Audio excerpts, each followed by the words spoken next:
to address the students.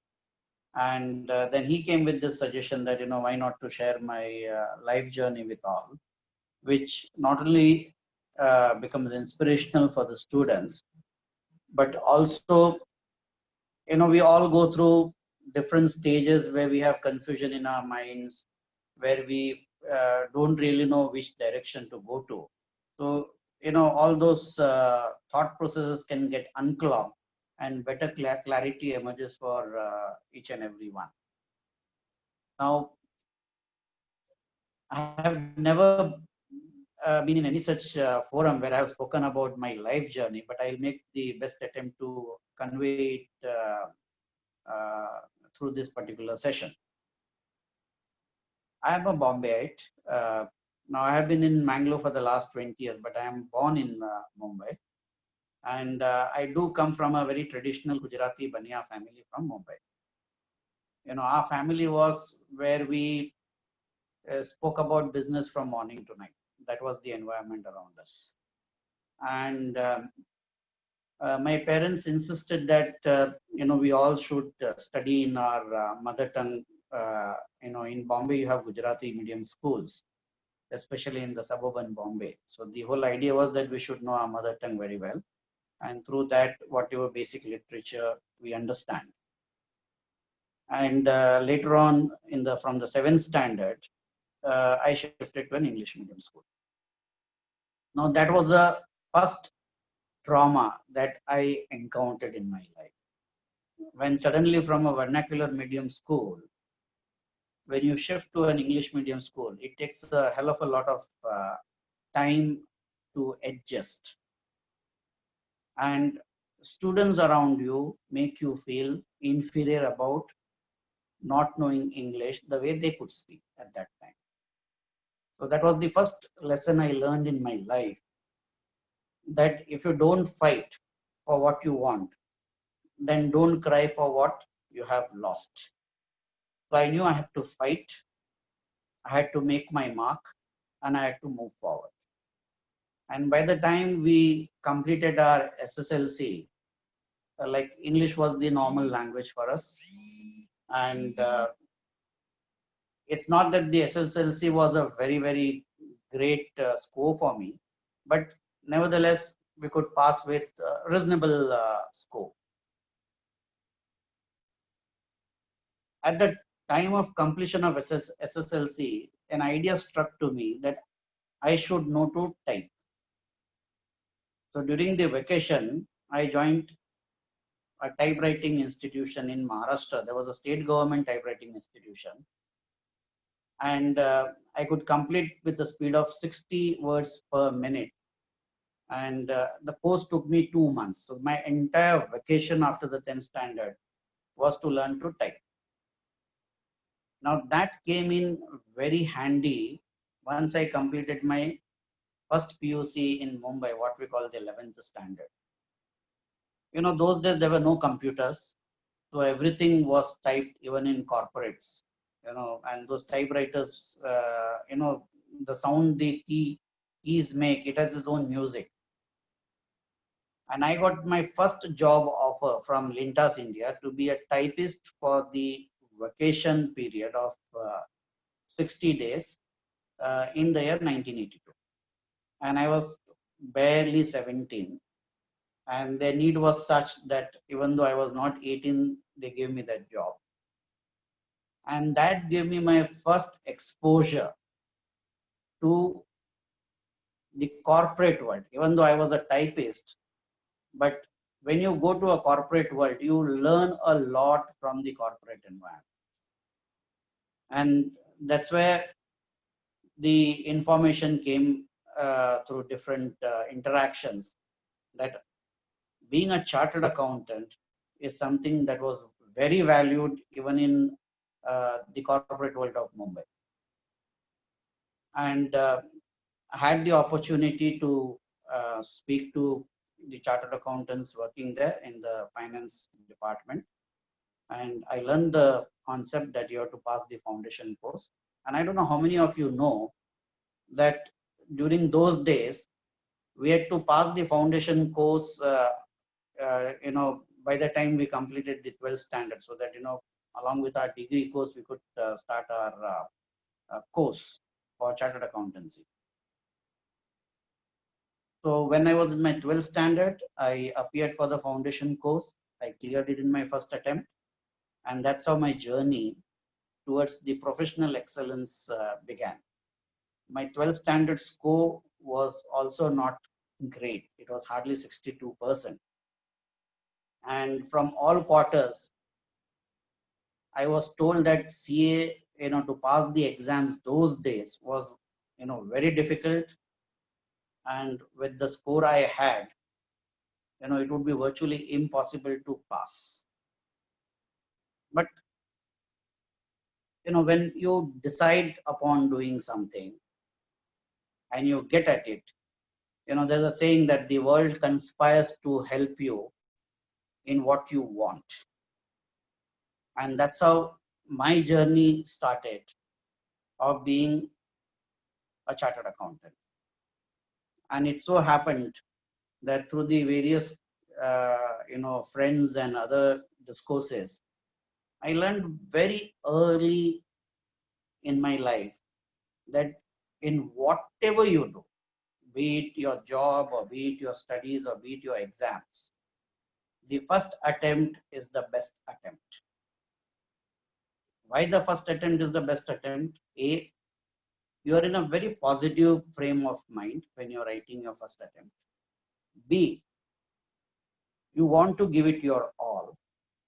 And C, when this two combines, there's the whole, again, when you go to the concept of universe conspiring to help you, it just works out that way, that, what you have studied comes in your exam, and, what you have paid more attention to, those questions come in, and somehow it helps you to, go through. So it was a pretty interesting journey of those 3 years where, I had to change my college after my PUC because I had joined my articleship, and Sydenham College was the only college in Mumbai which had a, BCom for CS students, and the BCom classes started at 6:30 in the morning, and it was from 6:30 to 9:30 in the morning, 3 hours college. So you can imagine the difficulties I had to go through to pass my chartered accountancy along with my graduation.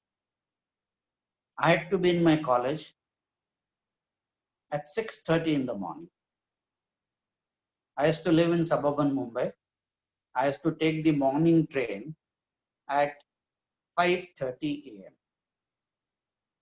Reach the college by 6:30, finish the college by 9:30, reach the articleship office. I was working with Bansi Mehta, a very well-known chartered accountant in those years, and a great expert in income tax and Companies Act.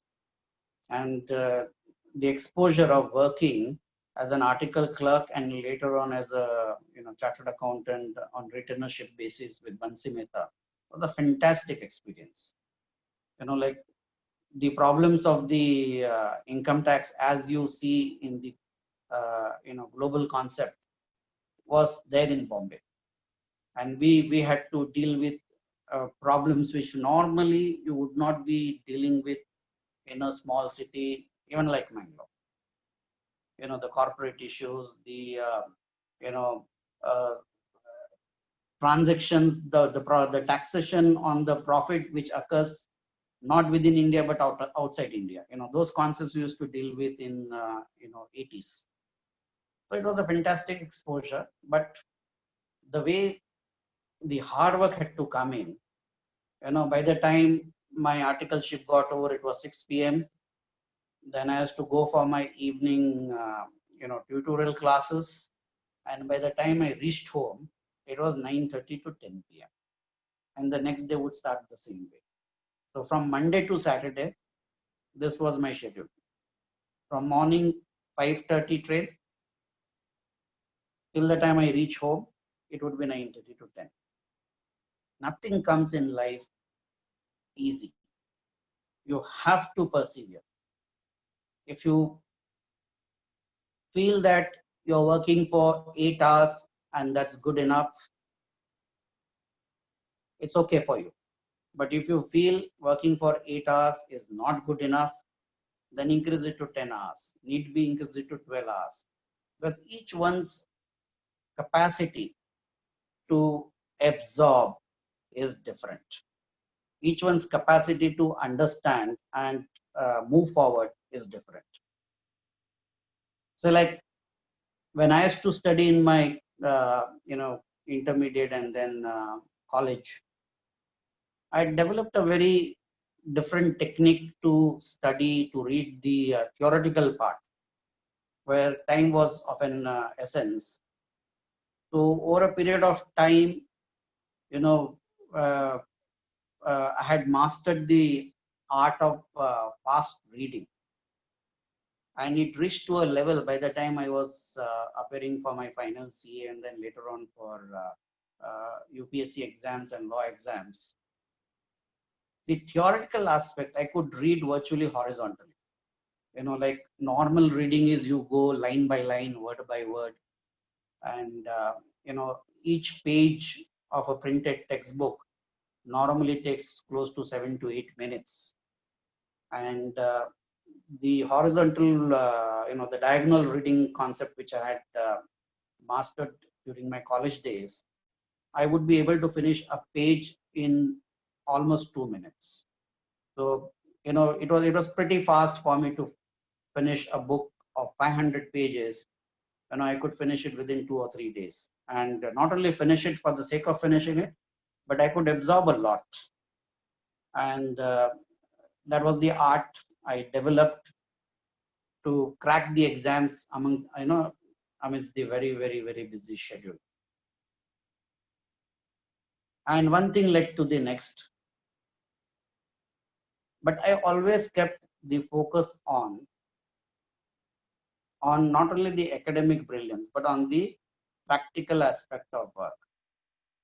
So by the time I finished my graduation, which was in April 1986, I wrote my CA final exams in May 1986, and my articleship got over sometime in September or October 1986. And then I took my certificate of practice thereafter. Now it so happened, because I had already studied for my final CA along with my graduation exams in Mumbai. If you are appearing for commerce BCom, we had three important papers, which were the main papers.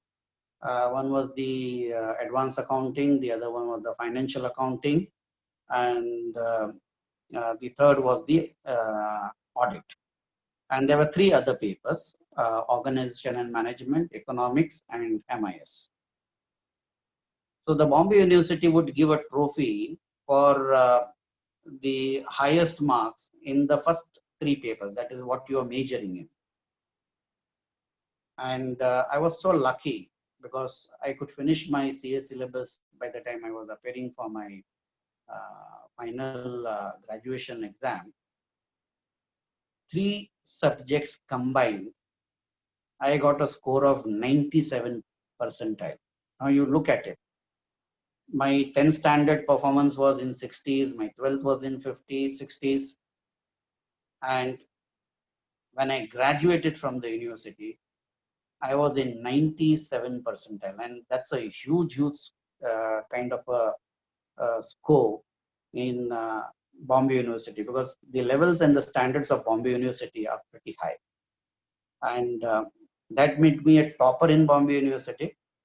And it was a very, very big moment of happiness and pride for me. Starting a journey from a vernacular medium, getting into the English medium, and struggling with the English language, and then overcoming that, and with very mediocre scores in the 10th standard and the 12th standard, and to be a topper of Bombay University. was like an icing on the cake. And as soon as I finished my articleship, uh, my firm Bansi Mehta, they offered me to be a retainer there, and I wanted to start my own practice as well. So I accepted the offer of retainership so that part time I could practice, and the rest of the time I was working for Bansi Mehta. Even after completing my CA, the work ethics remained the same because I had so much spare time in the day that I felt, even if I am practicing and even going to Bansi Mehta's office, I have enough time in the mornings and in the evenings, which I can fruitfully utilize that time. Because here, very early in my life, I had learned time management. Now, why I'm taking you through this journey is to try to convey somewhere that how much time we have at in our hands, and if we use it right in the right manner, how it helps us in every step of the way. So, like after my 10th exam, for 2 months of my vacation, I learned typewriting, and it was like a passion for me, to get that speed of 60. That gave me my first job after my 11th exams for the summer of 1982. Now that job, I sacrificed my vacation again, and that job gave me the feel of a corporate culture, the way the work happens, the way you interact with people, the way you do your work. All that thing I learned way early in my life. When I was just 17, and I was working with Lintas India, and that too, I don't know if any one of you is familiar with Mumbai. Right on Nariman Point, there's a building called Express Towers. It's one of those real old high-rise buildings of Mumbai.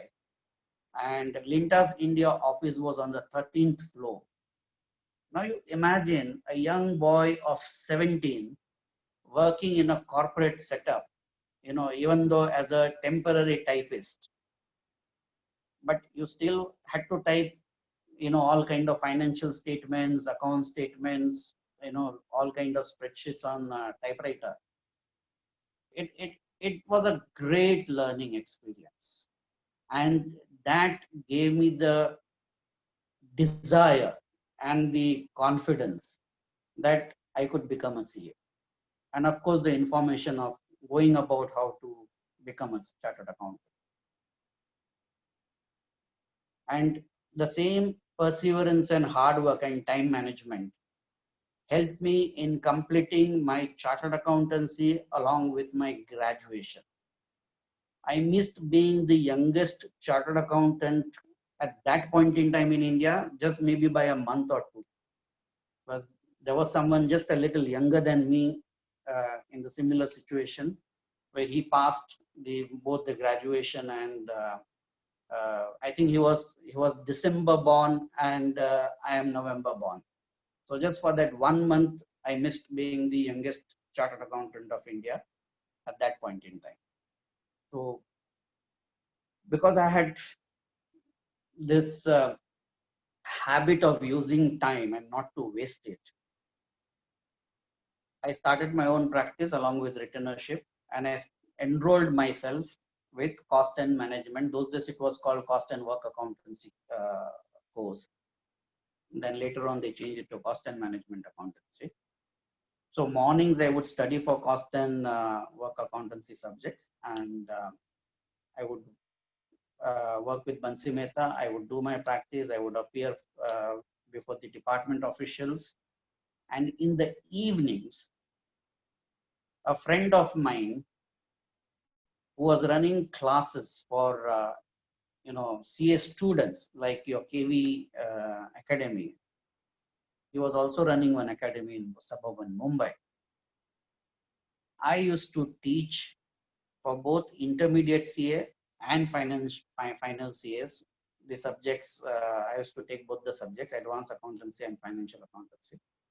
And teaching the students was a great experience. So that went on for 2 years. So what happened with that kind of a time management and workaholic mindset?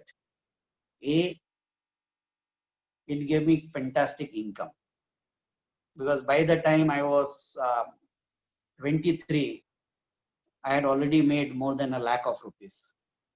Now imagine, I'm talking about 1987, 88. 1 lakh rupees was a big money. It would be comparable to more than 20 lakhs of today. But in 1987, 88, a 2-bedroom apartment in a suburban Mumbai like, Kandivali, Borivali would cost you maybe 3 lakhs, 2.5 to 3 lakhs. Today it's virtually costing around 2 to 3 crores. So that was the value of money in those years. And along with the retainership, with my own practice, teaching in the financial academy, I had developed a passion to invest in the equity market. Because being in that environment of Bombay, you can't remain untouched by the drive in everyone to be an investor in the equity market, to add to your income, to add to your investment portfolio. And that was a different journey altogether. And the experience I got from investing was fantastic. And I'll just give you one illustration there, which can cover up my entire journey. I had invested in Hindustan Lever, which was a 10 rupee share without, those days equity of Hindustan Lever was very, very low. And I had picked up 1,000 shares at 115 rupees. And why I chose Hindustan Lever from the universe of companies available on the Bombay Stock Exchange. Those days, National Stock Exchange didn't exist. It was only Bombay Stock Exchange. And the whole idea was that Hindustan Lever was a company making FMCG products which is required by everybody and used by everybody. So it will never run out of demand. It will keep growing as the population keeps growing, as the income of the population keeps increasing. The company has to do better. So with very simple basic understanding, because those days there was not much data available to make an independent study or to do chartical analysis but Bombay Stock Exchange used to publish its own volumes of all the companies with its last 5 years profit and loss, balance sheets and auditors report and directors report. So I has to go through that, and from that I came to this conclusion. I still hold Hindustan Lever shares, and over the last 35 years, I don't know how to put it in a percentage terms. It is unfathomable to put in percentage terms. But the total value of the shares of Hindustan Lever, which I had invested in 1980s, mid 87 or 88, it is beyond 7 crores market value today. So you can imagine what that hard work, what that focus, what that time management, what a big asset it has given to me even today. And over the last 30 years, 35 years, the dividend I have received is many, many, many folds than the principal investment. So when you get into that frame of mind where you want to use every spare minute of your time fruitfully, and those days we were lucky, we didn't have any of the distractions. The color TV came only in 1982. I do remember, when I was in these 80s, the only TV I used to watch was on a Sunday morning. I think first it started with Ramayana in 87, 88. And then there was Mahabharata, which came in from 88 to 90. That was the only TV I have seen, apart from the Asian Games Village in 1982, when the color TV came in. So we had very little distractions those days. There was no mobile, no social media, nothing of that sort. And the concept of mobility was also very simple in Mumbai. You either take buses or trains. Nobody had the concept of having your own bikes or four-wheelers and roaming around or going anywhere. Those days there was nothing like fast food either. So the distractions were very, very few. That was an advantage for me in particular. But even with the current environment, with so many distractions available, if focus can be brought in and time is fruitfully utilized, I am sure you all will be benefited. Now, coming back to those years of studies, I could pass my cost and management accountancy, where I took my intermediate, both groups in the year 86 December. I had passed my CA, I had appeared for my CA mains in May 86. December 86, I took both groups of intermediate CA. I had got a few papers as exemptions because I had completed my CA by that time. And I passed both the groups in the first attempt for cost and management accountancy also. And then 87 December, I wrote my final ICW exams, again both groups, and again I passed without a much of an effort. Efforts went in, but it didn't realize that that was something difficult. Then I had enrolled myself once I had completed my cost and management accountancy studies, and enrolled myself with Siddharth Law College, Evening College in Mumbai. Because again, once this got over, my evenings, and then I taught in the academy for almost 1.5 years. And after that, I had stopped teaching there and I joined Siddharth Law College evening batch. So still that whole concept of using time very fruitfully continued. In the mornings, my time would be occupied with my own studies and my practice and investments in the stock market. Then I would go and work with Bansi Mehta, appear before the department. And in the evening, I would go and study with Siddharth Law College. I enrolled myself with law. And after completing my first year of law, and with so much of interaction with the income tax department, where I used to interact with young IRS officers, I got motivated to take a plunge and appear for UPSC exams. And if you had seen the bureaucracy as it exists, because you're so young, you would not be even aware of how the bureaucracy existed in the 80s. In the 80s, bureaucracy was very, very powerful because the discretionary powers the bureaucrats had, whichever service you look at, be it income tax, be it customs and central excise, IPS, IAS, whichever, the discretionary powers they enjoyed was immense. And there I felt that being a chartered accountant, I could be of tremendous service to the government of India if I joined the ranks of IRS officers. So with that, when I took this decision to appear for UPSC exams, my plate was already very, very full. I was an investor in the stock market. I was practicing chartered accountant. I was working with Bansi Mehta on a retainership basis.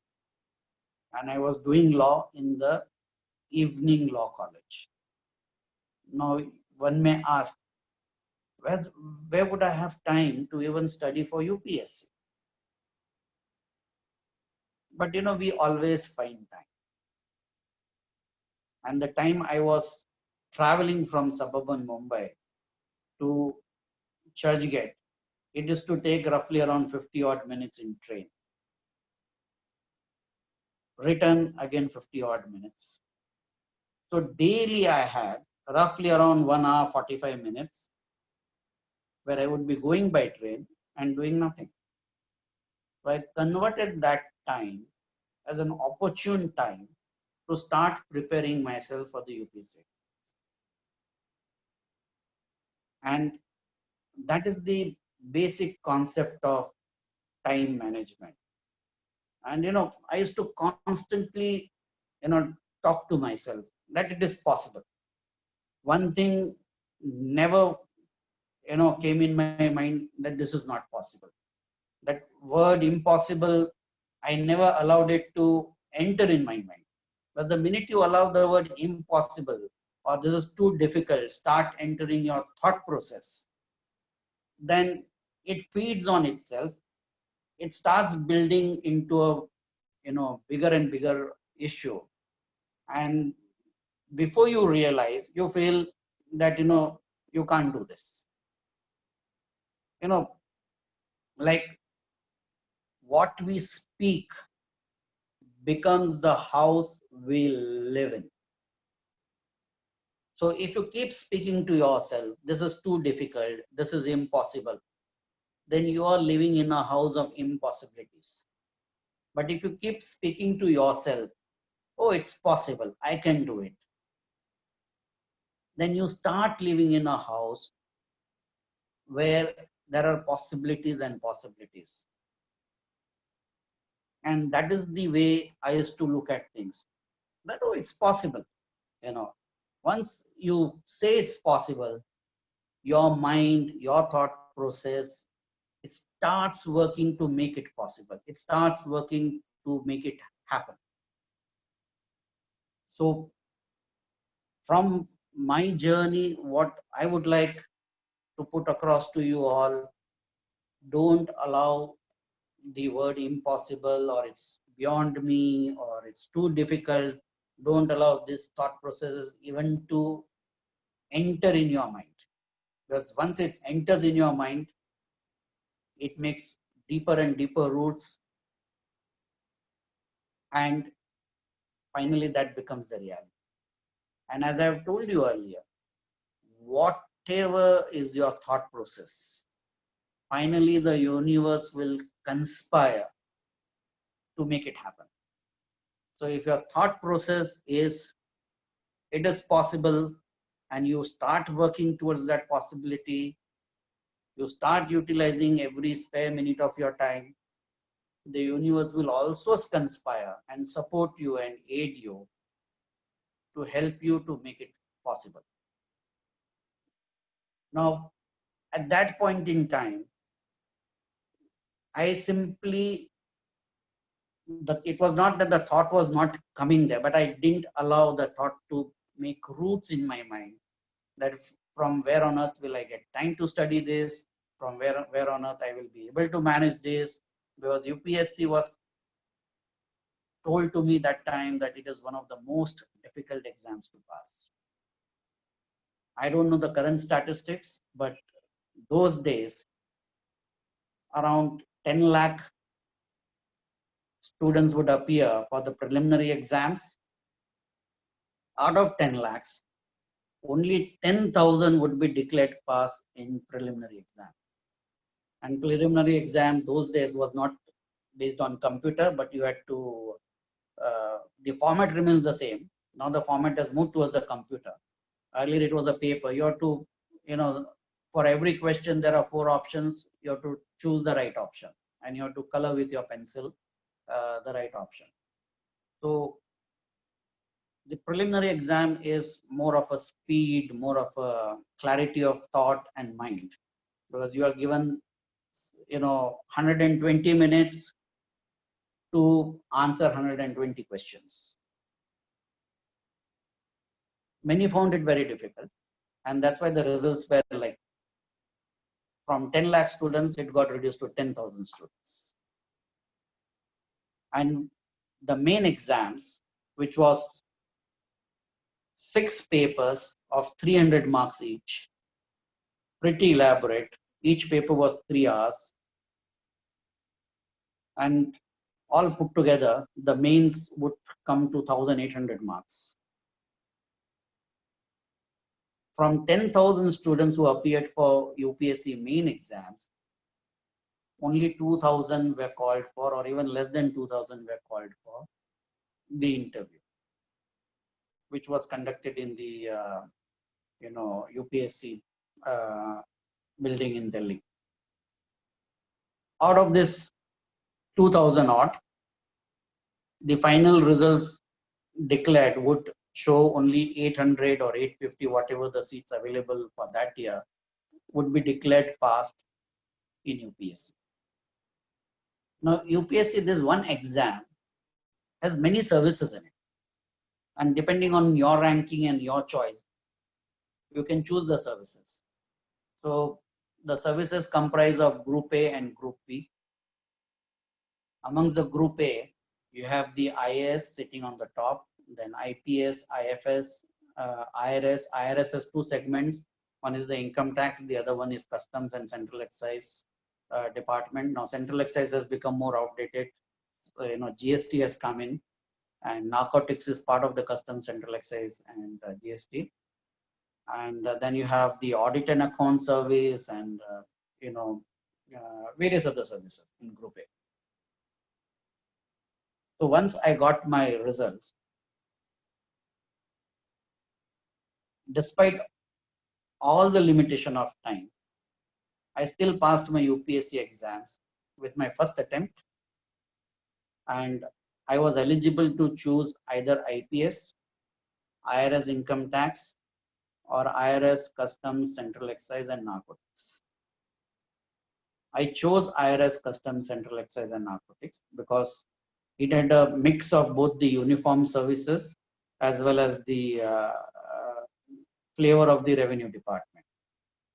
And those days, there were very, very powerful laws which was required in that environment for anti-smuggling, because gold and silver smuggling was very rampant. Arms and ammunition smuggling, explosive smuggling, which was very rampant.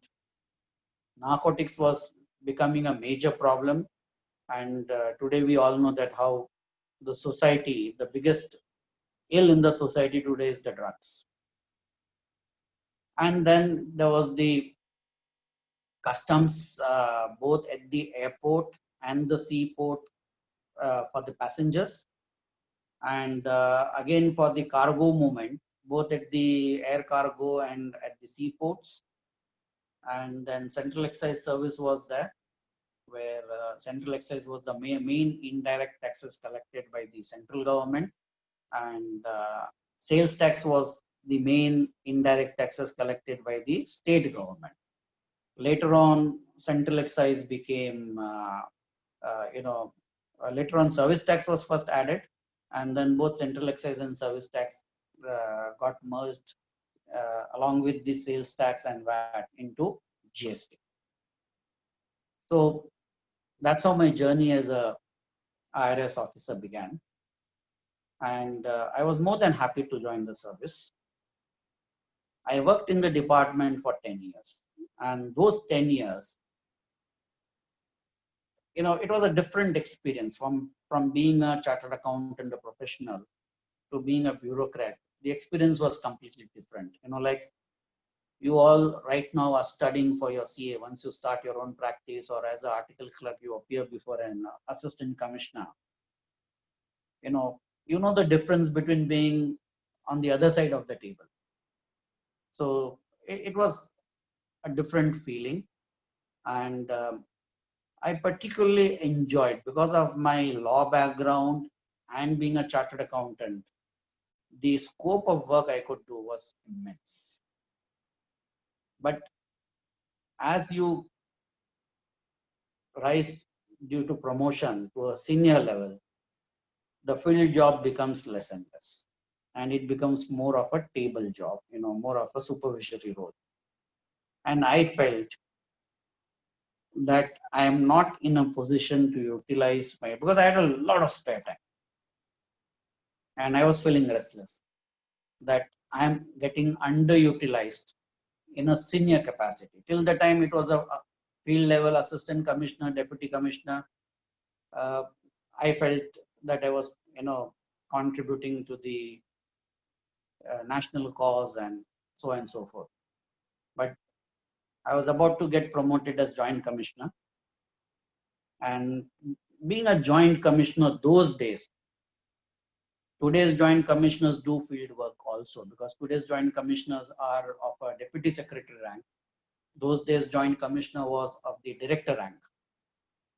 So I personally felt that I can contribute more if I am outside the department rather than being in the department and just be in the supervisory capacity. And the time on my hands was something which I wanted to utilize more fruitfully. So I left the service and I became an entrepreneur, and that's how I settled down in. Now, my entrepreneur journey, I started at the age of 35. Like, I always believed in this adage, it's never too late, and there's no age barrier to start anything. You can start anything at any age. The barriers we create are the barriers in our mind. You can do anything at any age. If you want to become a doctor and at the age of 60 and you want to join a college, you can go ahead and do so. In the West, people do all this kind of stuff. They suddenly take a break and they enroll for PhD in the 50s, in the 60s, and they go to the university all over again. So the concepts which we create around us, that this is not for my age, or this is, I'm too late in this, or I won't fit into this. These are all these barriers we create ourselves. And if we overcome this, I don't see there's any barrier in doing anything at me. I was not encouraged. I didn't get support from my family and friends when I wanted to leave the service. Everyone was telling me, no, this is a very good service, powerful service, secure job, good salary, good facilities given by the government, like a house. And, those days we used to get a car with a red light, and the car used to be either an ambassador or or a 118 NE, or or a gypsy, or such vehicles. But later on, the government changed the concept of this, bureaucrats using red light, because it was too intimidating for the common man.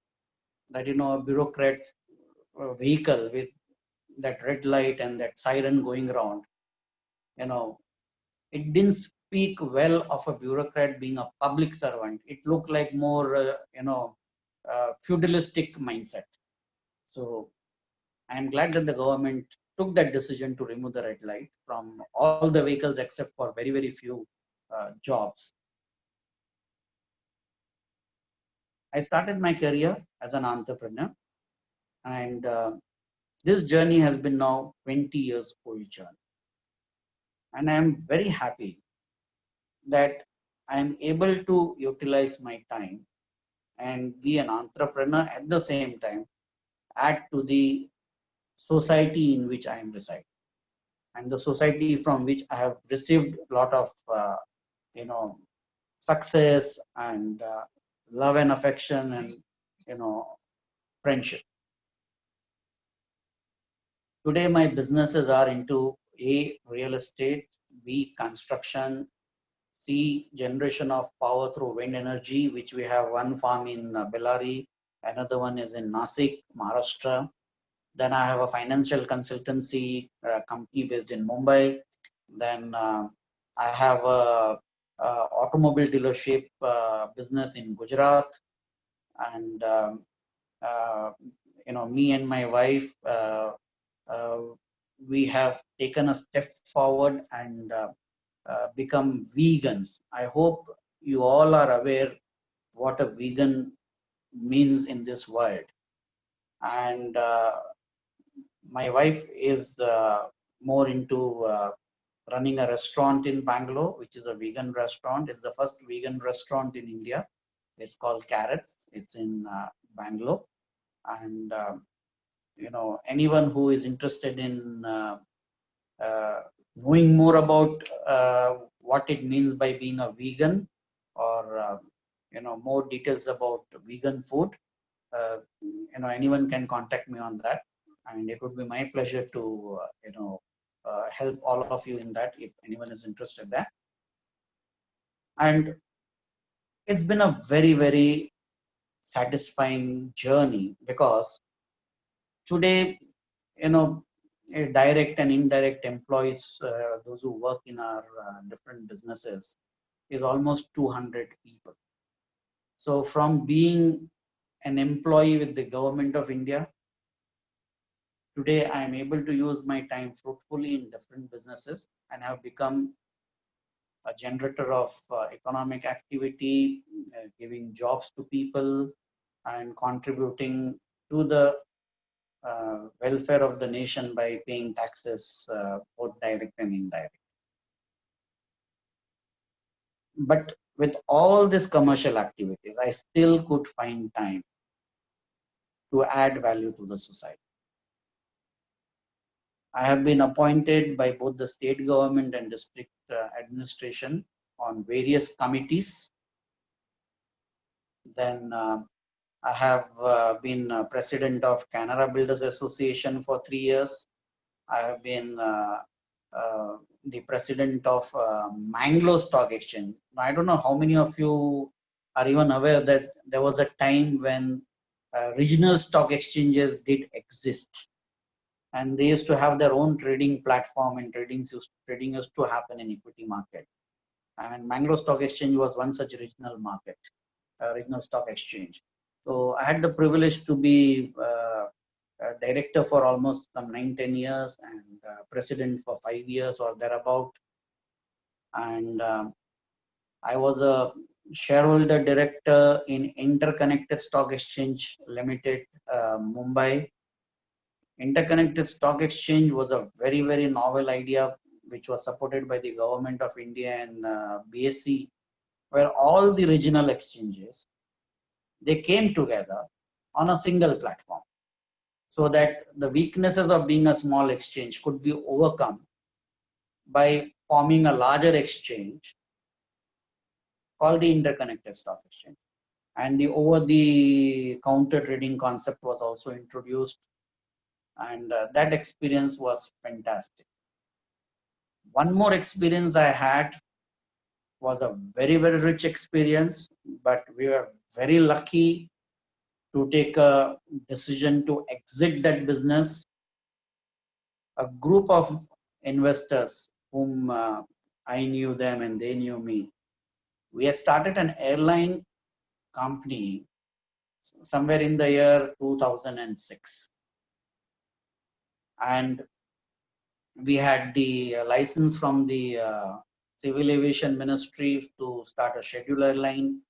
Our headquarters was based in Bangalore, and we had signed up 2 Embraer aircrafts of 70-seater capacity. And those 2 aircrafts were ready to be brought to Bangalore, and our ticketing software was ready. Our crew members were trained and ready, both the ground crew and the cabin crew. But by the time we could actually launch the airline and start booking the tickets, there was a dramatic shift in the pricing of the aviation fuel, which is directly linked to the pricing of crude oil. When we started with the airline business, crude oil was trading at around $30-$35 a barrel. And by the time we were about to launch the the airline for passenger service, the crude oil price rose to $110 per barrel. That virtually made the airline business economically unviable. Now the group had invested a lot of amount into this activity, and I was really not happy with the way the airline business was looking forward. And I had to put it before the board of directors that unless and until we tie up at least another 25 to 50 crores of finance, which would help us to survive at least for 1 year, there is no way we can go ahead with operationalizing the airline business. Because once you start booking tickets, you are operational. And once you are operational, it was very evident that airline business would be requiring cash on a daily basis. So from whichever analysis we did, the writing was on the wall that if we go ahead and commence the airline business, we need very deep pockets because of the way the crude oil price was shooting up. At the same time, we had to follow the civil aviation guidelines. So we were starting with 2 aircrafts. We had to scale it up to 5 within a period of 3 years. So we had to bring in more investments, more capital.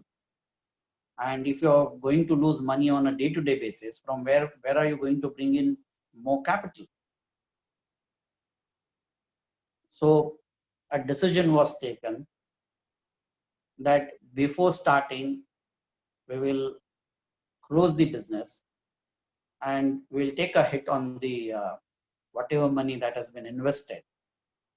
And that deliberations went on for almost a month. But finally that call was taken. And in my entrepreneur career, even though not many know that, a group of friends and myself, we were in airline business. And, we had gone to the extent of, it was just a couple of months away from being operationalized.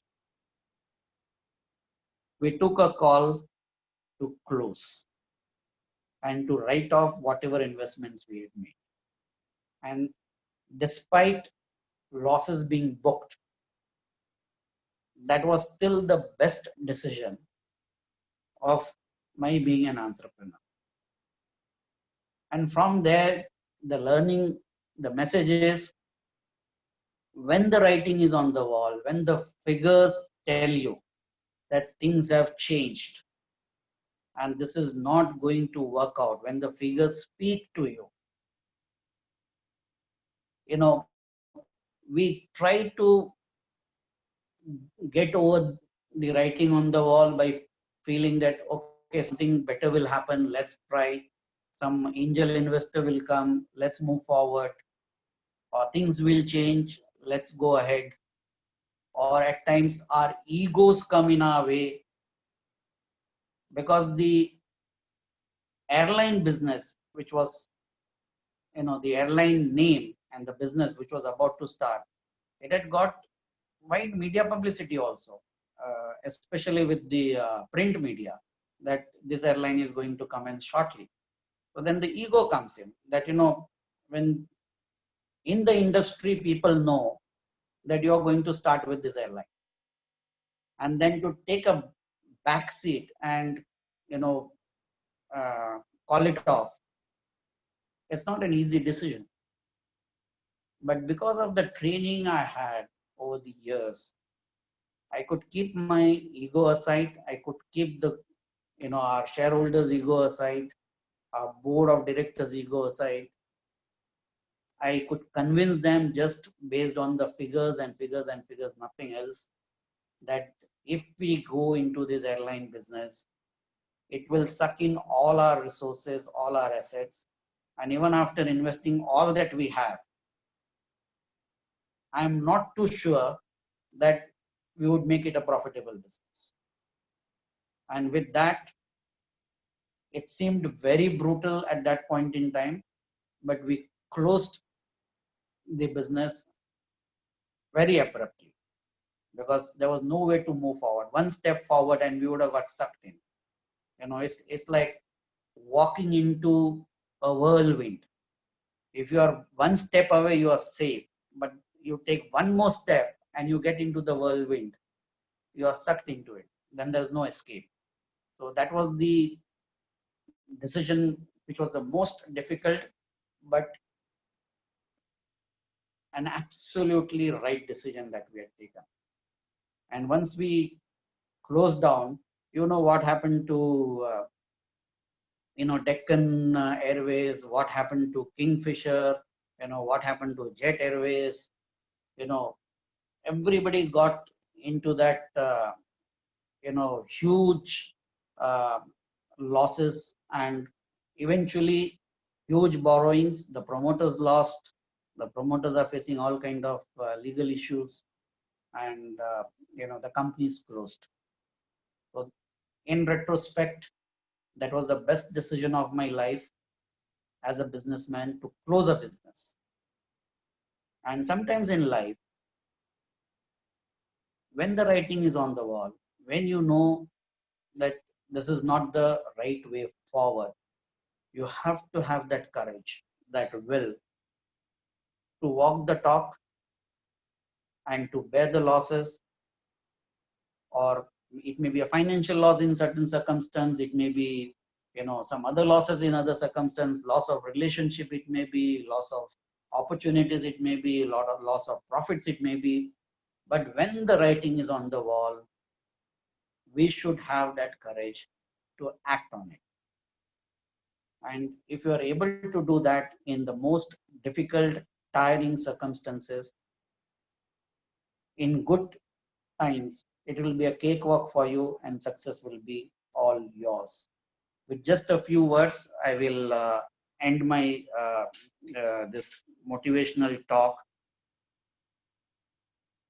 We all have to learn to talk to ourselves, because I always tell myself that I am my own best friend. When I say I, means the inner me. I am my own best friend. I first listen to my inner self, because when the inner self talks to you, it talks from the strength of the truth. When you listen to others, when you listen to the outside world, it's only clutter, nothing else but clutter. Always learn to listen to your inner self. Never ever speak negatively or badly to your inner self, because you at times don't realize that when you constantly give a message to your inner self, I can't do this, this is beyond me, or this is too difficult, I am stressed out, you know, I can't survive, you keep giving the negative feedback, you keep talking negatively about your own potentials, it doesn't work. It just does not help you. So with this last phrase, I will end my speech. Do not speak badly of yourself. Of yourself means your inner self. Because the warrior that is inside you hears your words. And if they are negative words, the inner warrior, the inner self is lessened by your negative words, by your negative thoughts. You empower your inner self by positive words, by positive assertions, by positive thought processes, by the the possibility of infinite avenues, infinite ways of getting things done. Success will be yours. Thank you. Thank you, sir, for this wonderful session. Now, there's a question from a student. Yeah. The question is, what is your opinion on a science student who's taking CA course? See, I'll tell you, we went through this whole thing, when my daughter, she joined humanity, in the West it's called, if you're studying history and economics and subjects like that, political science, it's called humanities, or liberal arts. She had not studied science because she had gone to the international school from the 7th standard, and the last subject of science she had studied was in the 6th standard. And after that, she was always on the way of studying humanities. But she had done mathematics till the 12th standard. So after finishing her first year of college in humanities in the US, something told her, her inner core told her that she wants to be a science graduate, a major in biology. She wanted to study biology. And she wanted to go into public health. Now, a student who has not studied any subject of science like biology or chemistry in a higher school, in a college, and suddenly wants to do a major in science, the first obvious reaction as parents from us was, are you sure this is the right thing you want to do? And once I was convinced, both me and my wife, that this is what she wants to do, and this is what her call is, we allowed her to change her college from liberal arts to a college of science. And she just completed a graduation majoring in bio. And she had to put in tremendous hard work because she had to overcome all that she had not studied in a school, high school and PU college. But because the call was from within, she could do it. And after her first year college, exams, you get 3 months vacation. In the first 3 months vacation, she finished biology and chemistry under private tuition in Mangalore. Daily, she used to have 8 hours tuition, 4 hours for bio and 4 hours for chemistry. She finished 8th, 9th, 10th, 11th, 12th. 5 years syllabus, 5 years textbooks of both bio and chemistry with 8 hours a day in 3 months. So I personally feel it is doable.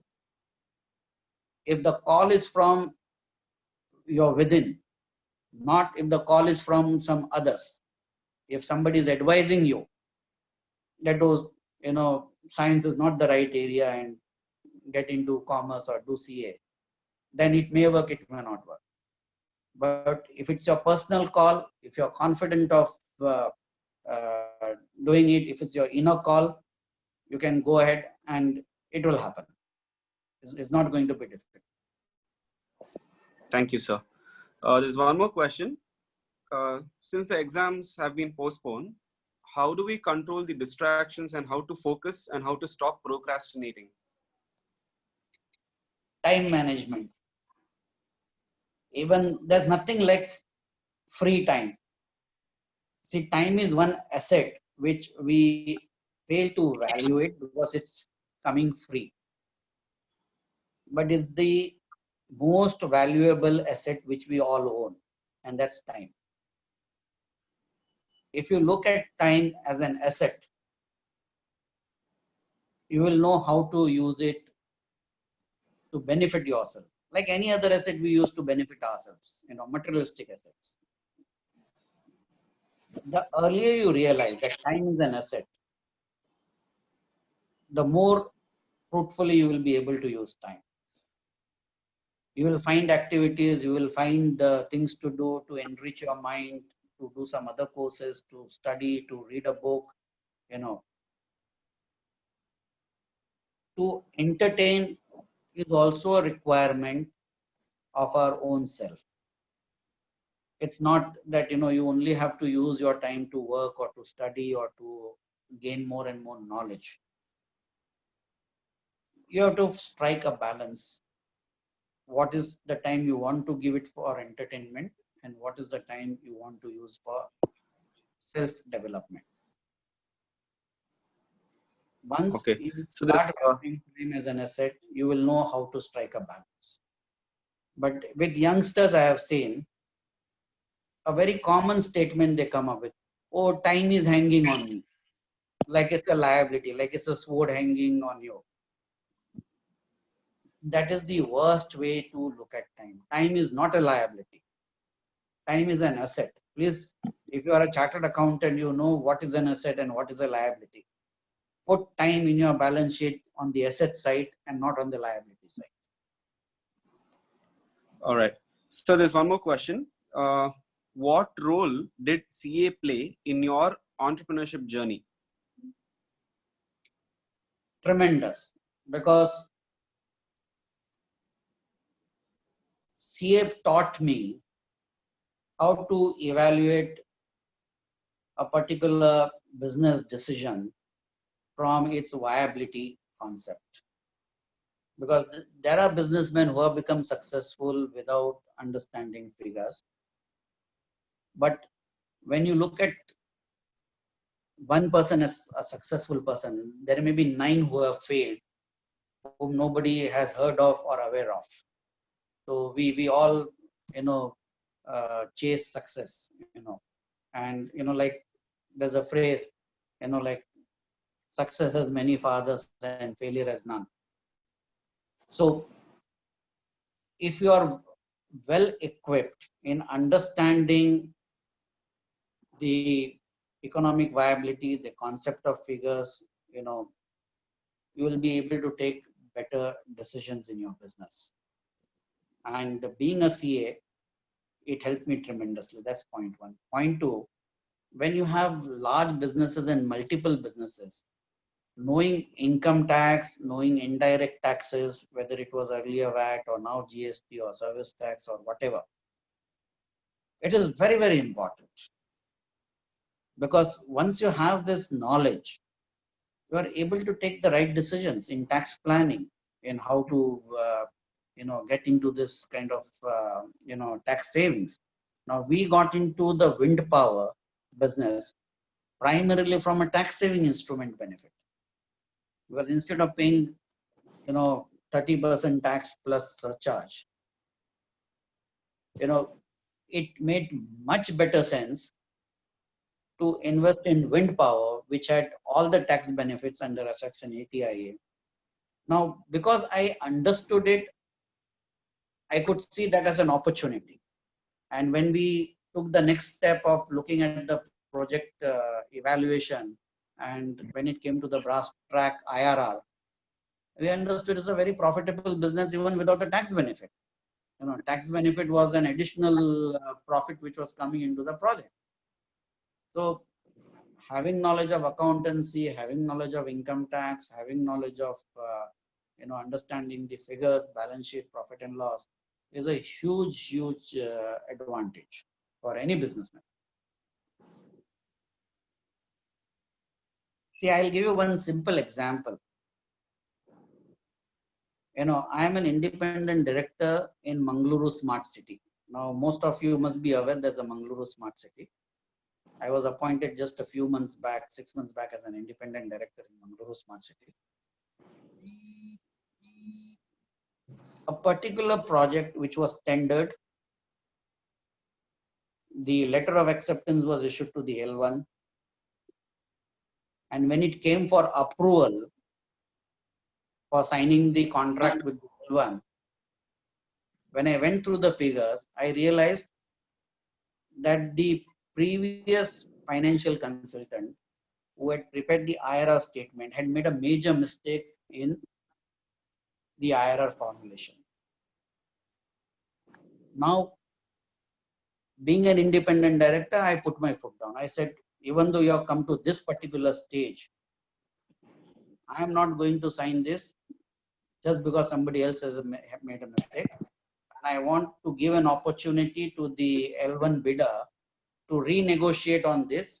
And I would be able to convince him based on the figures, because the mistake done was showing that the IRR was much lower than the actual reality in the project. Now, there was a revenue sharing with the Mangalore City Corporation and the L1 contractor. The earlier figure that had worked out was for 27 years of the project period. The revenue sharing will be 2.5 crores per annum with the city corporation. And because of the mistake in the IRR and the way it was calculated, I was authorized by the board of directors to renegotiate with the L1. And today there was a meeting and we completed that renegotiation. And I'm very happy to say that the contractor, he had come with his full team of chartered accountants and others. And he finally agreed to increase this from 2.5 crores to 3.4 crores a year. Now you imagine 90 lakhs per year over a period of 27 years, which is almost 25 crores benefit for the city corporation. So knowing your figures, knowing your things can help you across the board, wherever. Okay. So there's one more question. How do you strike a balance between your work life and your personal life? I have plenty of time for everything. I'll tell you what is my personal life. Then, students will be able to understand that how much time you have even to enjoy your personal life. I am a golfer. Every Sunday I play golf. I love to read books. My reading time for books is from 10 p.m. to 11:30 p.m. Every single night I read. I have pets in my home. I walk my dog every morning from 7 to 7:30 and every night from 9:30 to 10 p.m. On Sunday mornings, occasionally when I have free time, I watch a movie on Netflix or some such things. I am a member of Mangalore Club. Every Wednesday, of course now there's a lockdown, but otherwise every Wednesday is my time to go to Mangalore Club in the evening. I play a game of billiards, or I have social surrounding, meet friends. So you can find time for your hobbies. It does not take too much to find time. The way I have been living my life right from the age of maybe 15 or 16, I have been very successful in using the time either for my business or for social work, that is for the society, or for my own me time, what we call me time. Daily 14 to 15 hours I have for this. You don't need to sleep more than 7 hours. And what do you do for the rest of the time? The rest of the time is to be utilized. So if you are able to do time management, you are able to do everything. Now, this question comes, from various people to me, that how do you find time to do business, and your CREDAI chairman, your IGBC chairman, you are independent director of Mangalore Smart City, you are governing board member of Karnataka CREDAI, you are on different committees with the state government and district administration. So much work has to be done. How do you find time? believe me, if you learn to use 15 hours a day, you have sufficient time to do everything, including your own time, including me time. Okay, so there's one more question. There's this question where they're asking, a By student the is way, asking. I would just add one more thing. Yes, I sir. Sure. still read both the ITR and GST journals. So I like to keep abreast of myself with all the case laws of different high courts or Supreme Court. And I am very much up to date in my knowledge, even though I am not practicing, whether it is income tax or the old central excise or service tax, or now the new GST. And in fact, tomorrow the Chartered Accountant Institute, Karnataka, Bangalore, I am one of the panelists on GST discussion. Wow. So I find time for that as well. That's okay. So the question is, how do you tackle people who forcefully push negative thoughts in us, especially when it's from close circle? See, till the time you're confident of your inner self. See, confidence is something which comes from very early training. So like I had gone through that phase where, going from vernacular to the English medium, the lack of confidence that was experienced by me or even by my brother, and for my sister even it was worse. But she studied in Gujarati medium till the 10th standard. And she joined her college, in Bombay, college is only in English medium. You don't have a vernacular medium college in Mumbai. So she had to join 11th straight away in English. And even she could finish her graduation. So what happens is, you have to train yourself to have that self-belief, to have that confidence in yourself. Once you train yourself with that, you will start listening to your inner self more and more. What we call, gut feeling. Sometimes we say, no, oh, I have this gut feeling. What is that gut feeling? It's nothing but your inner self talking to you. And if you start listening to inner self, believe me, you will know what is right for you and what is not right for you. And once you know that, whosoever says whatsoever.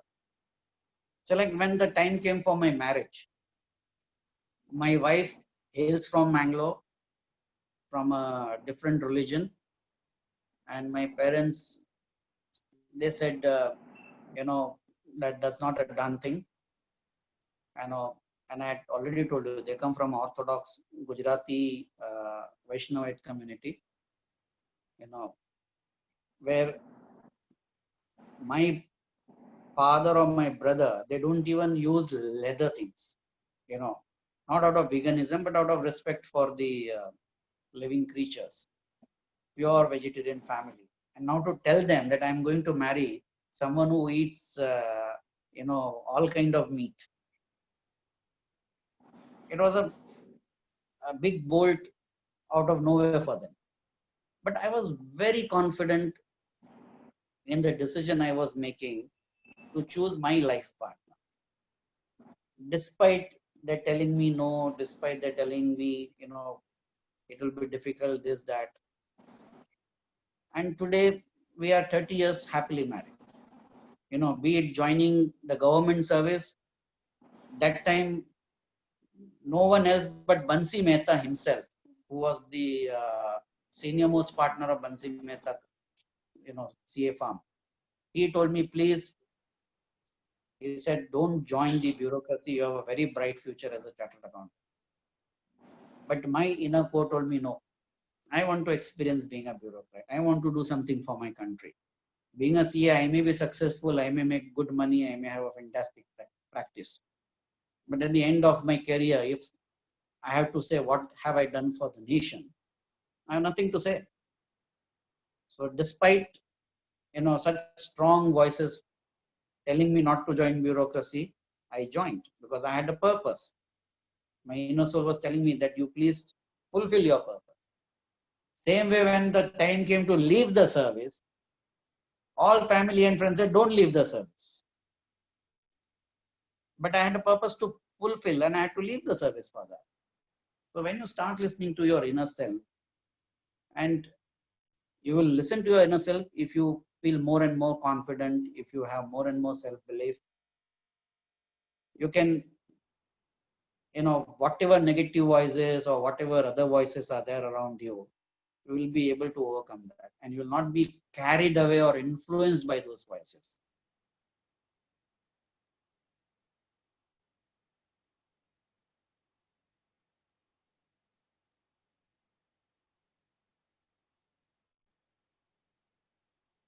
Last question, sir. Yeah. Did you have any failures on your way to success? No, I didn't get your question.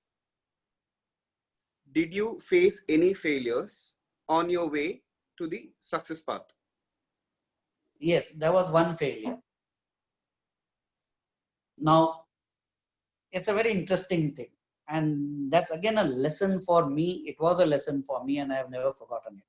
And, even if students can take some message out of it.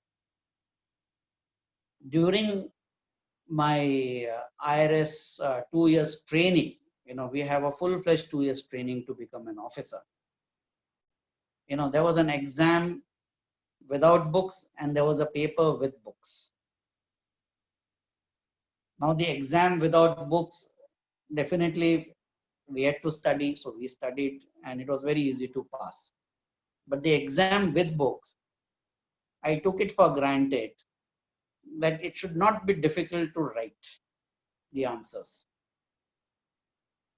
And believe me, the paper was so tough and it was so difficult to even to look at, from where the question has come, which chapter, which page, so the book was basically irrelevant, the way the question paper was set. And I failed that question paper, which I had to repeat and pass it. Even though it meant nothing because it was a part of the training exam, but it taught me a very great lesson. Never be overconfident, because that was like a slap in my face. Because I was very confident, overconfident.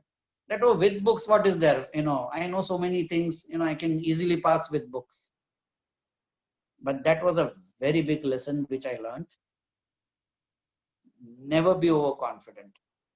Never underestimate your enemy. And an exam paper is nothing short of an enemy.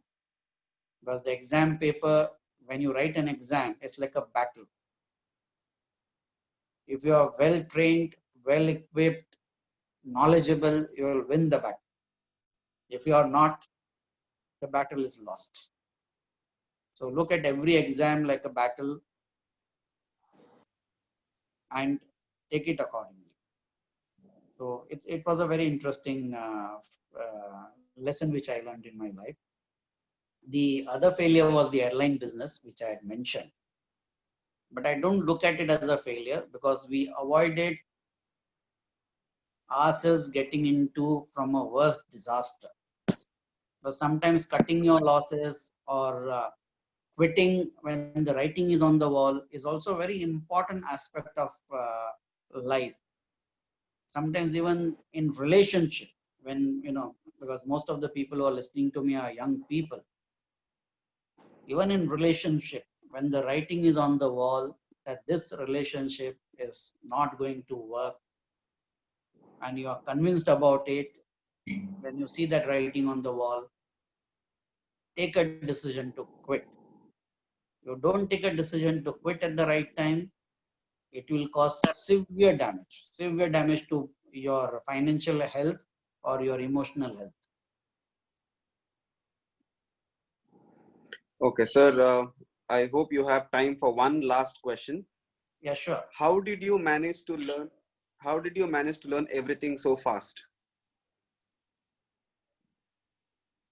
Simple one-word answer: positivity. See, when you put yourself in a positive frame of mind, I don't know what happens to your neurons in your brain, but your brain is ready to absorb everything.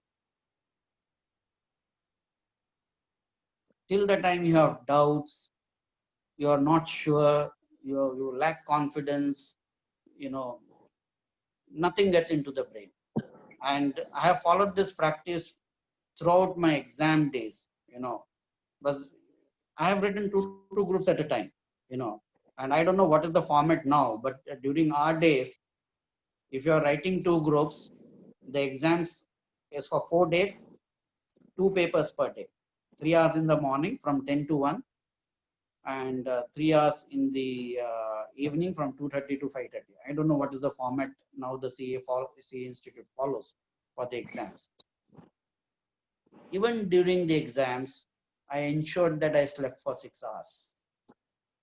Because if you have not studied before, you are not prepared before, reading on the last day will not help you. But at the same time, I have passed my final year of law by just studying one day before the exam, because I had no time.